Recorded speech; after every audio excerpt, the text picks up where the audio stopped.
In today's trip tip, we will cover exactly how much money you are owed if you are denied boarding from your flight and involuntarily bumped to a new flight. You might be surprised, it's quite a lot. Overbooking flights is a completely legal and common practice that most airlines will do. This is when they sell more seats than are actually available on the plane because they assume that a certain number of passengers are not going to show up for the flight. In a case where all passengers do show up for the flight, some of them are going to be denied boarding, or in other words, will be bumped from that flight.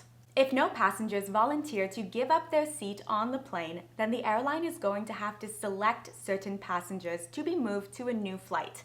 At this point, they are also going to compensate that passenger for the inconvenience. You are most likely eligible for compensation if you have been involuntarily bumped from your flight and you meet the following conditions. You have a confirmed reservation, you checked in for your flight on time, you arrived at the departure gate on time, and the airline cannot get you to your final destination within 1 hour of your flight's original arrival time. The amount of money that the airline is going to owe you for moving you to a new flight is going to depend on the cost of your original ticket, the length of your delay, as well as if your flight is international or domestic. If you are bumped from a domestic flight and you end up being delayed at your arrival destination by 1 to 2 hours, you are entitled up to 2 times the cost of your original flight ticket, up to a maximum of $775. If you are delayed in arriving at your destination by more than 2 hours, you will be entitled to up to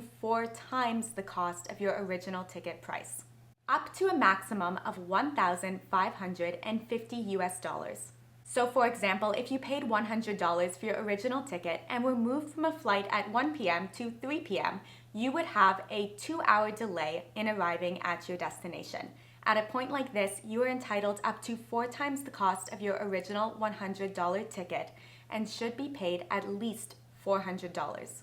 For international flights, a delay of 1 to 4 hours earns you 2 times the cost of your original ticket, and a delay of 4 hours or more earns you 4 times the cost of your ticket. You can find the details of domestic and international compensation rules on the Department of Transportation's website, which I will link below. You will usually receive this compensation on the spot, but the airline is responsible to paying you within 24 hours of your flight being moved. The airline is also required to tell you why you were selected to be bumped from the flight. It may be due to the cost of your original ticket, your frequent flyer status, or the time that you checked in. Don't stress too much, as the chances of being involuntarily bumped from a flight are pretty rare. The airline is usually going to get enough volunteers to give up their seats and take a later flight in exchange for airline credit. Thanks for watching, and definitely subscribe to join us back here next week for more trip tips. Bye.